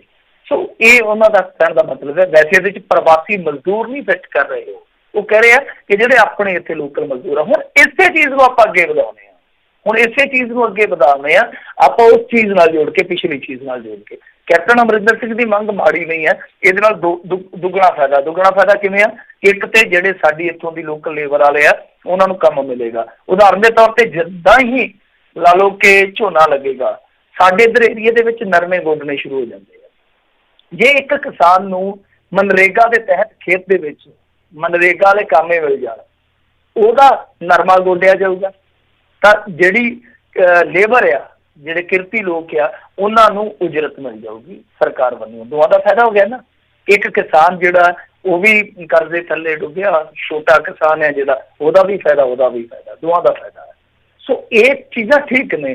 ਹੁਣ ਇਹਨਾਂ ਨੇ ਛੱਪੜਾਂ ਦਾ ਕੰਮ ਦੇ ਦੇਣਾ, ਜਿਹੜੀ ਲੇਬਰ ਆ ਆਪਣੀ ਪੰਜਾਬ ਦੀ, ਉਹਨਾਂ ਨੂੰ ਛੱਪੜਾਂ ਦਾ ਠੇਕਾ ਦੇ ਦੇਣਗੇ ਕਿ ਛੱਪੜਾਂ 'ਚ ਸਫਾਈ ਕਰੋ। ਉਹਦੇ ਨਾਲ ਕੀ ਆ ਕਿ 4 ਪੈਸੇ ਬਣਨਗੇ। ਔਰ ਐਸੇ ਪੈਸੇ ਜਿਹੜੇ ਹੁੰਦੇ ਆ ਨਾ, ਉਹ ਬੈਂਕਾਂ 'ਚ ਜਮ੍ਹਾਂ ਨਹੀਂ ਹੁੰਦੇ, ਸੰਦੂਕਾਂ 'ਚ ਨਹੀਂ ਪੈਂਦੇ ਰਾਜ ਕਰਨਵੀਰ ਸਿੰਘ ਜੀ। ਉਹ ਪੈਸੇ ਸ਼ਾਮ ਨੂੰ ਹੱਟੀਆਂ ਤੇ ਚਲ ਜਾਂਦੇ ਆ, ਪਿੰਡਾਂ ਦੀਆਂ ਹੱਟੀਆਂ 'ਚ ਜਾਂਦੇ ਆ, ਤਾਂ ਹੱਟੀਆਂ 'ਚ ਨਹੀਂ ਰਹਿੰਦੇ, ਉਹ ਗਾਂ ਬਾਜ਼ਾਰ 'ਚ ਚਲ ਜਾਂਦੇ ਆ। ਤਾਂ ਇੱਕ ਸਰਕਲ ਚੱਲਦਾ ਹੈ, ਇਨਫੋਰਮਲ ਸੈਕਟਰ ਜਿਹਨੂੰ ਆਪਾਂ ਕਹਿੰਦੇ, ਉਹਦੇ 'ਚ ਇੱਕ ਐਸਾ ਹੀ ਸਰਕਲ ਚੱਲਦਾ। ਤਾਂ ਸਰਕਲ ਚੱਲਣ ਤੋਂ ਭਾਵ ਹੈ ਕਿ ਬਾਜ਼ਾਰ ਡਿੱਗਦਾ ਰਹਿੰਦਾ। ਹੁਣ ਦੂਜੀ ਚੀਜ਼ ਮੈਂ ਜਿਹੜੀ ਕਹਿਣ ਜਾ ਰਿਹਾ ਜੀ, ਕਿ ਜੇ ਇਸੇ ਚੀਜ਼ ਨੂੰ ਹੁਣ ਆਪਾਂ ਵੇਖੀਏ ਕਿ ਮੰਨ ਲਓ ਜੇ ਕੋਈ ਪ੍ਰਵਾਸੀ ਮਜ਼ਦੂਰ ਚਾਹੇ ਕਿ ਮੈਂ ਖੇਤਾਂ 'ਚ ਕੰਮ ਕਰਦਾ ਮਨਰੇਗਾ ਦੇ ਤਹਿਤ, ਇੱਥੇ ਉਹ ਨਹੀਂ ਕਰ ਸਕਦਾ, ਕਿਉਂਕਿ ਇਹਨਾਂ ਨੇ ਕਹਿਣਾ ਕਿ ਭਾਈ ਤੂੰ ਆਧਾਰ ਕਾਰਡ ਦਿਖਾ ਆਪਣਾ, ਤੈਨੂੰ ਅਸੀਂ ਜੋਬ ਕਿਉਂ ਦਈਏ, ਤੂੰ ਸਾਡੀ ਸਟੇਟ ਦਾ ਹੀ ਨਹੀਂ ਹੈ, ਪ੍ਰਦੇਸ਼ ਦਾ ਤੇ ਹੈ ਨਾ। ਜੇ one nation one ration card ਹੋ ਸਕਦਾ ਤੇ ਫਿਰ ਵਨ ਮਨਰੇਗਾ ਕਾਰਡ ਕਿਉਂ ਨਹੀਂ ਹੋ ਸਕਦਾ? ਮੈਨੂੰ ਜੇ ਮਨਰੇਗਾ ਕਾਰਡ ਕਿਸੇ ਕੋਲ ਹੋਵੇ ਤੇ ਤੁਸੀਂ ਇਹ ਖੇਤਾਂ ਵਾਲਾ ਕੰਮ ਹੀ ਕਿਉਂ, ਤੁਸੀਂ ਪਿੰਡਾਂ 'ਚ ਹੀ ਕਿਉਂ ਮਨਰੇਗਾ ਵਾਲਿਆਂ ਨੂੰ ਸ਼ਹਿਰਾਂ ਦੇ ਵਿੱਚ ਕੰਮ ਦਿਵਾਓ ਔਰ ਬਣਾ ਦਿਓ ਇਸ ਤਰ੍ਹਾਂ ਦਾ ਪ੍ਰਬੰਧ। ਕਿਉਂਕਿ ਇਹੀ ਇੱਕ ਸਮੱਸਿਆ ਦੀ ਜੜ ਆ, ਇਹੀ ਇੱਕ ਸਮੱਸਿਆ ਦੀ ਜੜ ਆ। ਹੁਣ ਦੇਖੋ, ਇੱਕ ਬੰਦਾ ਮਜ਼ਦੂਰ ਬਿਮਾਰ ਹੋ ਜਾਂਦਾ, ਸਾਡੀ ਸਮੱਸਿਆ ਕੀ ਆ? ਸਾਡੀ ਮੁੱਖ ਸਮੱਸਿਆ ਕੀ ਆ ਕਿ ਸਾਡੀ ਵੋਟ ਬੈਂਕ ਰਾਜਨੀਤੀ ਆ, ਵੋਟ ਬੈਂਕ ਆਧਾਰਿਤ ਰਾਜਨੀਤੀ ਹੈ ਨਾ ਹਮੇਸ਼ਾ। ਕਿਰਤੀ ਜਿਹਦੀ ਤਾਂ ਵੋਟ ਬਣੀ ਆ ਉਹਦੀ ਪੁੱਛ ਗਿੱਛ ਹੋ ਜੂ, ਜਿਹਦੀ ਇੱਥੇ ਵੋਟ ਹੀ ਹੈ ਨਹੀਂ, ਕਿਸੇ ਨੇ ਨਹੀਂ ਉਹਨੂੰ ਪੁੱਛਣਾ। ਮੇਰਾ ਵੱਟੇ ਨਹੀਂ ਕੋਈ ਪੁੱਛਦਾ, ਮੇਰਾ ਵੱਟੇ ਨਹੀਂ ਪੁੱਛਦਾ। ਹੁਣ ਹੈਲਥ ਬੈਨੀਫਿਟਸ ਵੀ ਮਿਲਣੇ ਚਾਹੀਦੇ ਉਹਨੂੰ ਫਿਰ, ਕਿਉਂਕਿ ਬਾਦਲ ਸਾਹਿਬ ਜੇ ਕੋਈ ਇਸ ਤਰ੍ਹਾਂ ਦੀ ਹੈਲਥ ਵਾਲੀ ਸਕੀਮ ਲਿਆਉਂਦੇ ਆ, ਉਹਦੇ 'ਚ ਯੂਪੀ ਵਾਲਾ ਥੋੜੀ ਨਾ ਉਹ ਕੋਈ ਦਵਾਈ ਲੈ ਸਕਦਾ ਵਿਚਾਰਾ। ਉਹਨੂੰ ਕਹਿਣਗੇ ਜਾ ਤੇਰੀ ਕੋਈ ਵੋਟ ਥੋੜੀ ਹੈ, ਜਿੱਥੇ ਦੀ ਤੂੰ ਬਣਾਈ ਆ ਵੋਟ ਉੱਥੇ ਜਾ ਕੇ ਦਵਾਈ ਲੈ ਲਾ। ਸੋ ਸਾਨੂੰ ਇਸ ਤਰ੍ਹਾਂ ਦੀਆਂ ਵੀ ਫਿਰ ਆਵਾਜ਼ਾਂ ਚੁੱਕਣੀਆਂ ਚਾਹੀਦੀਆਂ ਜਦੋਂ ਸਾਨੂੰ ਪਤਾ ਕਿ ਲੇਬਰ ਦਾ। ਦੇਖੋ ਹੁਣ ਇਹ ਇੱਕ ਤਾਂ ਹੋਈ ਸੀ ਨਾ ਮਾਈਗ੍ਰੇਸ਼ਨ ਹੋਈ ਪਿੰਡਾਂ ਤੋਂ ਸ਼ਹਿਰਾਂ 'ਚ, ਇਹ ਆ ਰਿਵਰਸ ਮਾਈਗ੍ਰੇਸ਼ਨ। ਰਿਵਰਸ ਮਾਈਗ੍ਰੇਸ਼ਨ ਜਦੋਂ ਹੋ ਜਾਂਦੀ ਹੈ ਰਾਜ ਕਰਨਵੀਰ ਸਿੰਘ ਜੀ, ਉਦੋਂ ਬੜੀਆਂ ਸਮੱਸਿਆਵਾਂ ਆਉਂਦੀਆਂ। ਤਾਂ ਅਸੀਂ ਇਹਨਾਂ ਮਜ਼ਦੂਰਾਂ ਤੇ ਡਿਪੈਂਡ ਸੀਗੇ, ਸਾਨੂੰ ਫਿਰ ਇਹ ਚੀਜ਼ਾਂ ਵੀ ਕਰ ਲੈਣੀਆਂ ਚਾਹੀਦੀਆਂ ਕਿ ਹਾਂ ਭਾਈ ਤੁਸੀਂ ਸਾਡੀ ਸਟੇਟ ਦੇ ਵਿੱਚ ਆਓ, ਸਾਡੀ ਸਟੇਟ ਦੇ ਵਿੱਚ ਆਓ, ਤੁਹਾਨੂੰ ਅਸੀਂ ਹੈਲਥ ਬੈਨੀਫਿਟ ਵੀ ਦੇਵਾਂਗੇ, ਚਾਹੇ ਤੁਸੀਂ ਕਿੱਥੋਂ ਦੇ ਵੀ ਹੋ, ਅਸੀਂ ਤੁਹਾਨੂੰ ਆਪਣੀਆਂ ਹੋਰ ਯੋਜਨਾਵਾਂ 'ਚ ਵੀ ਰੱਖਾਂਗੇ, ਆ ਜਾਓ, ਤੁਹਾਨੂੰ ਇਹ ਬੈਨੀਫਿਟਸ ਅਸੀਂ ਦਿੰਦੇ ਹਾਂ। ਸੋ ਜਾਂ ਤਾਂ ਇਸ ਪਾਸੇ ਆ ਜਾਓ, ਸੋ ਜਾਂ ਦੂਸਰੇ ਪਾਸੇ ਆ ਜਾਓ ਕਿ ਆਪਣੀ ਲੇਬਰ ਜਿਹੜੀ ਆ ਉਹ ਹੀ ਇੰਨੀ ਕੁ ਕਰ ਦਿਓ ਸੱਚਾ ਜੀ ਕਿ ਉਹ ਠੀਕ ਹੈ ਕੰਮ ਕਰ ਜਿਹੜਾ ਆਪਣਾ ਸਾਂਭ ਲੈਣ ਜੀ। ਜੀ ਜੀ। ਅਗਲੀ ਗੱਲ ਕਰੀਏ, ਕਹਿੰਦੇ ਨਵਜੋਤ ਸਿੱਧੂ ਤੇ ਪ੍ਰਗਟ ਸਿੰਘ ਪਿੱਛੋਂ ਹੁਣ ਫਤਿਹ ਜੰਗ ਬਾਜਵਾ ਨੇ ਵੀ ਕੈਪਟਨ ਤੇ ਉਹਨੂੰ ਲਿਆ ਨਿਸ਼ਾਨੇ ਤੇ। ਨਹੀਂ, ਇਹਨਾਂ ਦਾ ਕੰਮ ਨਹੀਂ ਜੇ ਰੁਕਣਾ ਮੇਰੇ ਖਿਆਲ ਦੇ ਨਾਲ, ਇਹ ਤਾਂ ਖਿਲਾਰਾ ਪੈ ਗਿਆ। ਹੁਣ ਵੇਖੋ ਕੈਸਾ ਮੌਕਾ ਹੈ, ਕਿਸ ਤਰ੍ਹਾਂ ਦੀ ਇਸ ਵੇਲੇ ਇਹ ਕਾਰਗੁਜ਼ਾਰੀ ਵਿਖਾ ਰਹੇ ਆ। ਕਲੇਸ਼ ਇਹਨਾਂ ਨੇ ਆਪਣਾ ਪਾਇਆ, ਕਹਿੰਦੇ ਨੇ ਕਲਾ ਕਲੰਦਰ ਵਸੇ ਘੜਿਓਂ ਪਾਣੀ ਨਸੇ ਜੀ। ਆਪਣੇ ਬਜ਼ੁਰਗ ਕਹਿੰਦੇ ਹੁੰਦੇ ਸੀਗੇ ਨਾ ਕਿ ਇੱਥੇ ਤਾਂ ਜ਼ਰੂਰਤ ਸੀਗੀ ਕਿ ਰਲ ਮਿਲ ਕੇ ਸਾਰੇ ਜ਼ੋਰ ਲਾਉਂਦੇ ਕਿ ਆਪਾਂ ਇਸ ਸੰਕਟ ਦੇ ਵਿੱਚੋਂ ਉੱਭਰੀਏ, ਵੱਖੋ ਵੱਖਰੇ ਆਈਡੀਆ ਸ਼ੇਅਰ ਹੁੰਦੇ, ਇੱਕ ਦੂਜੇ ਦੇ ਨਾਲ ਮੀਟਿੰਗਾਂ ਹੁੰਦੀਆਂ ਕਿ ਆਪਾਂ ਕਿਸ ਤਰ੍ਹਾਂ ਅੱਗੇ ਪੰਜਾਬ ਨੂੰ ਵਧਾਉਣਾ। ਤਾਂ ਇਹ ਤਾਂ ਕਲੇਸ਼ ਪਾ ਕੇ ਬੈਠੇ ਆ ਔਰ ਇਹਨਾਂ ਦਾ ਕਲੇਸ਼ ਆ ਨਾ ਜਿਹੜਾ ਉਹ ਮੁੱਕਿਆ ਹੀ ਨਹੀਂਗਾ। ਤੁਸੀਂ ਦੇਖ ਲਓ ਜਿਵੇਂ ਹੀ ਸਰਕਾਰ ਇਹਨਾਂ ਦੀ ਬਣੀ, ਇਹਨਾਂ ਦਾ ਇਹ ਕਲੇਸ਼ ਹੈ ਜਿਹੜਾ ਚੱਲ ਰਹੀ ਆ। ਤਾਂ ਬਹਰਹਾਲ ਫਤਿਹ ਜੰਗ ਬਾਜਵਾ ਜਿਹੜੇ ਆ ਉਹ ਟਵੀਟ ਕਰਦੇ ਆ, ਉਹਨਾਂ ਨੇ ਕਿਹਾ ਕਿ ਲੱਗਦਾ ਰਿਹਾ ਕਿ ਕੁਝ ਅਫਸਰ ਸ਼ਾਹਾਂ ਨੇ ਬੰਧਕ ਬਣਾ ਕੇ ਰੱਖਿਆ ਸਾਡੇ ਮੁੱਖ ਮੰਤਰੀ ਨੂੰ। ਤਾਂ ਉਹਨੂੰ ਰੀਟਵੀਟ ਆ ਜਿਹੜਾ ਉਹ ਕੁਛ ਇਹਨਾਂ ਦੇ ਆਪਣੇ MLAs ਕਰ ਰਹੇ ਆ। ਤਾਂ ਇਹ ਦੇਖ ਲਓ ਕਿ ਇਹਨਾਂ ਦੇ MLAs ਜਿਹੜੇ ਆ ਸਿੱਧੇ ਤੌਰ ਤੇ ਕਹਿ ਰਹੇ ਆ ਕਿ ਕੁਝ ਅਫਸਰ ਸ਼ਾਹਾਂ ਨੇ ਸਾਡਾ ਮੁੱਖ ਮੰਤਰੀ ਬੰਦੀ ਬਣਾ ਕੇ ਰੱਖਿਆ। ਤਾਂ ਜਿੱਥੇ ਹੁਣ ਹਾਲ ਹੀ ਇਹ ਹੋਵੇ ਤੇ ਫਿਰ ਕੀ ਕਹਿ ਸਕਦੇ? ਫਿਰ ਅਸੀਂ ਤੇ ਕਹਾਂਗੇ ਨਾ ਕਿ ਮੁੱਖ ਮੰਤਰੀ ਆ ਜਿਹੜੇ ਉਹ ਸਿਸਮਾਂ ਦੇ ਮੁੱਖ ਮੰਤਰੀ ਆ, ਸਿੱਧਵਾਂ ਦੇ ਮੁੱਖ ਮੰਤਰੀ ਨਹੀਂ ਹੈਗੇ। ਆਪਣੇ ਫਾਰਮ ਹਾਊਸ ਤੇ ਆ ਔਰ ਉਹਨਾਂ ਦੀਆਂ ਸੇਵਾਵਾਂ ਜਿਹੜੀਆਂ ਉਹ ਤੁਸੀਂ ਸਕਾਈਪ ਤੇ ਲੈ ਸਕਦੇ ਹੋ, ਟਵਿੱਟਰ ਤੇ ਲੈ ਸਕਦੇ ਹੋ, ਫਿਰ ਫੇਸਬੁੱਕ ਤੇ ਲਾਈਵ ਹੋ ਜਾਂਦੇ ਆ ਕਦੇ ਕਦੇ, ਜਾਂ ਉਹ ਚੈਨਲਾਂ ਤੇ ਪ੍ਰਗਟ ਹੋ ਜਾਂਦੇ ਆ ਚੌਥੇ ਪੰਜਵੇਂ ਦਿਨ ਕਿਤੇ। ਅਦਰਵਾਈਜ਼ ਉਹ ਪੰਜਾਬ ਦੇ ਮੁੱਖ ਮੰਤਰੀ ਨਹੀਂ ਲੱਗਦੇ। ਪੰਜਾਬ ਦੇ ਲੋਕ ਤੇ ਮੁਹਾਲ ਹੋਏ ਪਏ ਆ, ਬੇਹਾਲ ਹੋਏ ਪਏ ਆ। ਜ਼ਰੂਰਤ ਸੀਗੀ ਕਿ ਕੋਈ ਮੁੱਖ ਮੰਤਰੀ ਐਸਾ ਹੁੰਦਾ ਸਾਡੀ ਬਾਂਹ ਫੜ ਕੇ ਸਾਨੂੰ ਇੱਥੋਂ ਕੱਢਦਾ, ਕਿਉਂਕਿ ਲੀਡਰਸ਼ਿਪ ਦਾ ਇਹੀ ਕੰਮ ਹੁੰਦਾ ਨਾ ਕਿ ਜਦੋਂ ਤੁਸੀਂ ਫਸ ਗਏ ਕਸੂਤੇ ਉਸ ਸਮੇਂ ਉਹ ਆਪਣੀ ਕਾਬਲੀਅਤ ਵਿਖਾਵੇ। ਤੇ ਕਾਬਲੀਅਤ ਕਿੱਥੇ ਵਿਖਾ ਰਹੇ ਆ? ਇੱਕ ਦੂਜੇ ਦੀਆਂ ਟੰਗਾਂ ਖਿੱਚਣ 'ਚ। ਚੰਨੀ ਉਹਨੂੰ ਦਾਲ ਆ ਰਿਹਾ, ਉਹਨੂੰ ਦਾਲ ਆ ਰਿਹਾ, ਉਹਨੂੰ ਦਾਲ ਆ ਰਿਹਾ, ਕੋਈ ਮੌਕਾ ਸੰਭਾਲ ਰਿਹਾ, ਕੋਈ ਚੌਕਾ ਲਾ ਰਿਹਾ। ਇਹੀ ਕਲੇਸ਼ ਚੱਲਦਾ ਪਿਆ। ਤਾਂ ਤਾਲਮੇਲ ਰੱਖਣ ਦੀ ਜ਼ਰੂਰਤ ਆ। ਬਾਕੀ ਜੋ ਵੀ ਗੱਲਾਂ ਉਹ ਸਾਰੀਆਂ ਸਰਕਾਰ ਦੀਆਂ ਠੀਕ ਹੀ ਠੀਕ ਆ।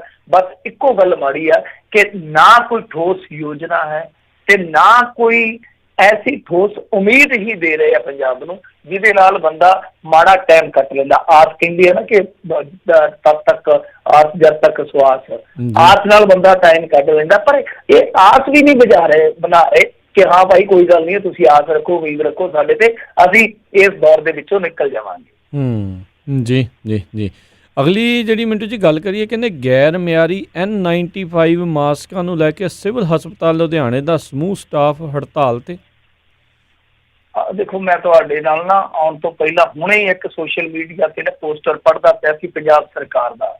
ਉਹ ਕਹਿੰਦੇ ਆ ਕਿ ਪੰਜਾਬ ਇੱਕ ਵਾਹਿਦ ਸੂਬਾ ਆ, ਮਤਲਬ ਕਿ ਪ੍ਰਾਪਤੀਆਂ ਤੇ ਉਹਨਾਂ ਨੇ ਖਾਸੀਆਂ ਲਿਖੀਆਂ ਸੀ, ਮੈਨੂੰ ਚੇਤੇ ਨਹੀਂ ਹੋਈਆਂ, ਮੇਰਾ ਚੇਤਾ ਬੜਾ ਮਾੜਾ, ਤੇ ਉਹ ਖਾਸੀਆਂ ਪ੍ਰਾਪਤੀਆਂ ਲਿਖੀਆਂ ਸੀ। ਮੇਨ ਪ੍ਰਾਪਤੀ ਜਿਹੜੀ ਸੀ ਉਹ ਕਹਿੰਦੇ ਕਿ 82% ਸਾਡੇ ਬੰਦੇ ਜਿਹੜੇ ਠੀਕ ਹੋਏ ਆ।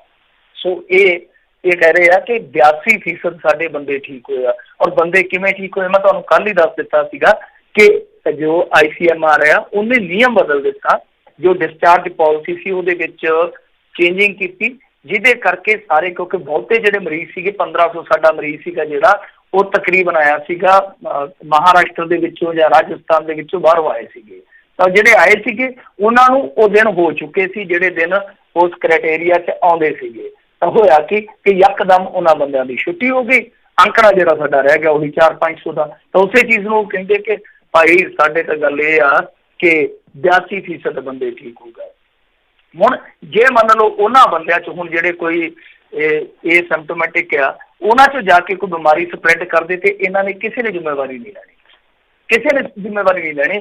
50 ਤੋਂ ਜਿਵੇਂ ਅੰਕੜਾ ਵਧਿਆ ਸੀ ਤਿਵੇਂ ਹੀ ਇਹ ਲੱਲੇ ਭੱਬੇ ਜੇ ਮਾਰਨ ਲੱਗ ਪਏ ਸੀਗੇ ਕਿ ਇੱਦਾਂ ਹੋ ਗਿਆ, ਉੱਦਾਂ ਹੋ ਗਿਆ ਜੀ, ਫਲਾਂ ਹੋ ਗਿਆ, ਧਮਕਾ। ਕਹਿਣ ਦਾ ਭਾਵ ਇਹ ਆ ਕਿ ਸਾਰੀਆਂ ਜਦੋਂ ਕ੍ਰੈਡਿਟ ਦੀਆਂ ਜੰਗਾਂ ਲੱਗਦੀਆਂ ਤਾਂ ਉਦੋਂ ਤੇ ਸਾਰੇ ਝੋਲੀ ਅੱਡ ਕੇ ਖਲੋ ਜਾਂਦੇ ਆ ਕਿ ਹਾਂ ਭਾਈ ਮੇਰੀ ਝੋਲੀ 'ਚ ਪੈ ਜਾਵੇ, ਮੇਰੀ ਝੋਲੀ 'ਚ ਪੈ ਜਾਵੇ। ਕੀ ਹੁਣ ਇਹ ਦੱਸਣਗੇ ਕਿ ਗੈਰ ਮਿਆਰੀ N95 ਮਾਸਕ ਜਿਹੜੇ ਆ ਉਹ ਡਾਕਟਰਾਂ ਕੋਲ ਕੌਣ ਪਹੁੰਚਾ ਰਿਹਾ? ਹੁਣ PPE ਕਿੱਟ ਘੁਟਾਲਾ ਪੂਰੇ ਭਾਰਤ ਦੇ ਵਿੱਚੋਂ ਜੇ ਕਿਤੋਂ ਸਾਹਮਣੇ ਆਇਆ ਤਾਂ ਸਾਡੇ ਇੱਥੋਂ ਆਇਆ, ਅੰਮ੍ਰਿਤਸਰ ਦੇ ਵਿੱਚੋਂ, ਪੰਜਾਬ 'ਚ ਆਇਆ। ਹੁਣ ਕਮਾਲ ਦੀ ਗੱਲ ਆ ਕਿ ਜਦੋਂ ਇਹ ਜੰਗ ਸ਼ੁਰੂ ਹੋਈ ਉਦੋਂ ਹੀ PPE ਘੁਟਾਲਾ ਸਾਹਮਣੇ ਆ ਗਿਆ। ਔਰ ਉਹਦੇ ਵਿੱਚ ਕੀ ਆ ਕਿ 2000 ਕਿੱਟਾਂ ਜਿਹੜੀਆਂ ਉਹ 41,43,000 'ਚ ਖਰੀਦੀਆਂ ਜਾਂਦੀਆਂ, ਔਰ ਜਦੋਂ ਡਾਕਟਰਾਂ ਵੱਲੋਂ ਪਾਈਆਂ ਜਾਂਦੀਆਂ ਉਹ ਫੜਾਕ ਕਰਕੇ ਪਾੜ ਜਾਂਦੀਆਂ, ਜਿਵੇਂ ਜਵਾਕ ਮਾੜੀ ਜਿਹੀ ਫੂਕ ਜ਼ਿਆਦਾ ਭਰ ਦਿੰਦੇ, ਪਕਾਨੇ ਨਹੀਂ ਫਟਦੇ, ਕੜਕ ਕਰਕੇ, ਤੇ ਇਸ ਤਰ੍ਹਾਂ ਫਟ ਗਈਆਂ। ਤਾਂ ਜਦੋਂ ਤੁਹਾਡਾ ਇੱਕ ਘੁਟਾਲਾ ਸਾਹਮਣੇ ਆ ਗਿਆ, ਹੁਣ ਆ ਦੂਸਰਾ, ਸਿਵਲ ਹਸਪਤਾਲ ਦੇ ਡਾਕਟਰ ਹੈ ਜਿਹੜੇ ਔਰ ਸਮੂਹ ਸਟਾਫ ਹੈ ਉਹਨਾਂ ਦਾ ਹੜਤਾਲ ਤੇ ਚੱਲ ਗਿਆ ਕਿ ਘੱਟੋ ਘੱਟ ਮਾਸਕ ਤੇ ਸਾਨੂੰ ਮਿਆਰ ਦੇ ਲਿਆ ਦਿਓ ਨਾ। ਤਾਂ ਹੁਣ ਮਿਆਰ ਜਿਹੜਾ ਹੈ ਉਹ ਤਾਂ ਹੀ ਤੈਅ ਹੋਊਗਾ ਜਦੋਂ ਤੁਹਾਡਾ ਵਿਹਾਰ, ਤੁਹਾਡਾ ਕਾਰਜ ਜਿਹੜਾ ਉਹ ਠੀਕ ਹੋਏਗਾ। ਤਾਂ ਮੈਂ ਇਹੀ ਕਹਿ ਰਿਹਾ ਕਿ ਇੱਕ ਬਿਹਤਰ ਤਾਲਮੇਲ ਰੱਖਣ ਦੀ ਜ਼ਰੂਰਤ ਆ। ਇਹਨਾਂ ਨੂੰ ਇਹਨਾਂ ਚੀਜ਼ਾਂ ਦੀ ਨਿਗਰਾਨੀ ਰੱਖਣੀ ਚਾਹੀਦੀ ਹੈ ਕਿ ਹਾਂ ਭਾਈ ਸਾਡਾ ਕੋਈ ਇਸ ਤਰ੍ਹਾਂ ਦਾ ਕਮਜ਼ੋਰੀ ਵਾਲਾ ਪੱਖ ਹੈ ਜਿਹੜਾ ਉਹ ਨਾ ਉਗੜੇ, ਸਾਡਾ ਨੁਕਸਾਨ ਨਾ ਹੋਵੇ। ਮੈਂ ਅੱਜ ਵੀ ਮੰਨਦਾ ਕਿ ਪੰਜਾਬ ਬਹੁਤ ਵਧੀਆ ਪੋਜੀਸ਼ਨ 'ਚ ਆ, ਅੱਗੇ ਵੀ ਮੰਨਦਾ ਸੀਗਾ ਕਿ ਪੰਜਾਬ ਬਹੁਤ ਵਧੀਆ ਪੋਜੀਸ਼ਨ 'ਚ ਆ। ਹਾਲ ਦੀ ਘੜੀ ਇਹਨੂੰ ਸੰਭਾਲਣ ਦੀ ਜ਼ਰੂਰਤ ਆ, ਇਹਦੀ ਕੇਅਰਿੰਗ ਦੀ ਜ਼ਰੂਰਤ ਆ। ਤਾਂ ਇਸ ਵੇਲੇ ਜੇ ਤੁਸੀਂ ਖੁੰਝ ਗਏ ਤਾਂ ਉਹਦਾ ਨੁਕਸਾਨ ਇਕੱਲੀ ਸਰਕਾਰ ਨੂੰ ਨਹੀਂ ਹੋਏਗਾ, ਸਰਕਾਰਾਂ ਤੇ ਆਉਂਦੀਆਂ ਜਾਂਦੀਆਂ ਰਹਿਣੀਆਂ, ਇਹਨਾਂ ਦਾ ਕੋਈ ਥਾਂ ਹੋਰ ਆ ਕੇ ਭਰ ਦੂਗਾ, ਉਹ ਚੱਲ ਜੂਗਾ, ਕੱਲ ਨੂੰ ਉਹਨਾਂ ਦੀ ਥਾਂ ਆ ਕੇ ਕੋਈ ਹੋਰ ਭਰ ਦੂਗਾ। ਤਾਂ ਤੁਰਿਆ ਆਉਂਦਾ ਸਿਲਸਿਲਾ। ਰੌਲਾ ਇਹ ਆ ਕਿ ਜਿਹੜੀ ਹੁਣ ਸੱਟ ਵੱਜੇਗੀ ਇਕੋਨਮੀ ਨੂੰ, ਜੇ ਤੁਸੀਂ ਹੁਣ ਇੱਥੋਂ ਥਿੜਕ ਜਾਓਗੇ ਤਾਂ ਬਹੁਤ ਨੁਕਸਾਨ ਹੋਏਗਾ। ਜੀ ਜੀ। ਅਗਲੀ ਜਿਹੜੀ ਮਿੰਟੂ ਜੀ ਗੱਲ ਕਰਦੇ, ਕੱਲ੍ਹ ਵੀ ਇਸੇ ਚੀਜ਼ ਦਾ ਤੁਸੀਂ ਖਦਸ਼ਾ ਪ੍ਰਗਟ ਕੀਤਾ ਸੀ, ਸੁਮੇਧ ਸੈਣੀ ਤੋਂ ਬਾਅਦ ਉਹਦੇ ਸਾਥੀ ਪੁਲਿਸ ਮੁਲਾਜ਼ਮਾਂ ਦੀ ਵੀ ਅਗਾਊਂ ਜ਼ਮਾਨਤ ਅਰਜੀ ਮਨਜ਼ੂਰ। ਹਾਂ ਦੇਖੋ, ਇਹ ਮੈਂ ਤਾਂ ਕਹਿ ਰਿਹਾ ਸੀਗਾ ਕਿਉਂਕਿ ਮੈਨੂੰ ਇਹਨਾਂ ਚੀਜ਼ਾਂ ਦਾ ਤਜਰਬਾ ਹੈ। ਮੈਂ ਇਹਨਾਂ ਕੇਸਾਂ ਨੂੰ ਬਹੁਤ ਬਰੀਕੀ ਦੇ ਨਾਲ ਵੇਖਿਆ, ਸਮਝਿਆ ਔਰ ਹੰਡਾਇਆ ਵੀ ਆ ਕਿ ਇਹ ਸਭ ਕੁਛ ਹੈ ਜਿਹੜਾ ਉਹ ਅਦਾਲਤਾਂ 'ਚ ਚੱਲਦਾ ਹੈ। ਔਰ ਮੈਂ ਤੁਹਾਨੂੰ ਕੱਲ੍ਹ ਹੀ ਕਹਿ ਦਿੱਤਾ ਸੀਗਾ ਕਿ ਇਸੇ ਗਰਾਊਂਡ ਦੇ ਆਧਾਰ 'ਤੇ ਉਹਨਾਂ ਨੂੰ ਜ਼ਮਾਨਤ ਮਿਲ ਜਾਣੀ ਹੈ। ਸੋ ਜ਼ਮਾਨਤ ਉਹਨਾਂ ਨੂੰ ਮਿਲ ਗਈ ਆ। ਪਰ ਇਹਨਾਂ ਵਾਸਤੇ ਇੱਕ ਬੈਡ ਨਿਊਜ਼ ਇਹ ਆ ਕਿ ਹੁਣ ਤੱਕ 5 ਗਵਾਹ ਜਿਹੜੇ ਆ ਉਹ ਸਾਹਮਣੇ ਆ ਗਏ ਇਸ ਮਾਮਲੇ 'ਚ। 5 ਗਵਾਹ ਮੇਰੇ ਖਿਆਲ ਦੇ ਨਾਲ ਦਵਿੰਦਰਪਾਲ ਸਿੰਘ ਭੁੱਲਰ ਹੋਰਾਂ ਦੀ ਕੋਈ ਸਿਸਟਰ ਹੈ, ਉਹ ਵੀ ਸਾਹਮਣੇ ਆ ਗਏ ਆ।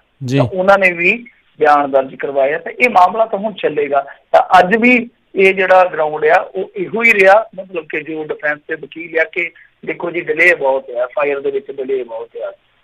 ਪਰ ਇੱਕ ਇੰਟਰਸਟਿੰਗ ਫੈਕਟ ਮੈਂ ਤੁਹਾਨੂੰ ਦੱਸ ਦੇਣਾ ਜਿਹੜਾ ਜ਼ਿਲ੍ਹਾ ਦੇ ਵਿੱਚੋਂ ਸਾਹਮਣੇ ਆ, ਹਾਲਾਂਕਿ ਆਪਾਂ ਉੱਥੇ ਕੋਲ ਨਹੀਂ ਸੀਗੇ, ਅਦਾਲਤ ਦੇ ਵਿੱਚ ਨਹੀਂ ਹੈ, ਜੋ ਮੀਡੀਆ ਰਾਹੀਂ ਸੁਣਨ ਨੂੰ ਮਿਲਿਆ, ਮੀਡੀਆ ਰਿਪੋਰਟਾਂ ਦੇ ਆਧਾਰ ਤੇ ਮੈਂ ਕਹਿ ਰਿਹਾ, ਮੈਂ ਦੁਬਾਰਾ ਰਿਪੀਟ ਕਰ ਦਿੰਦਾ।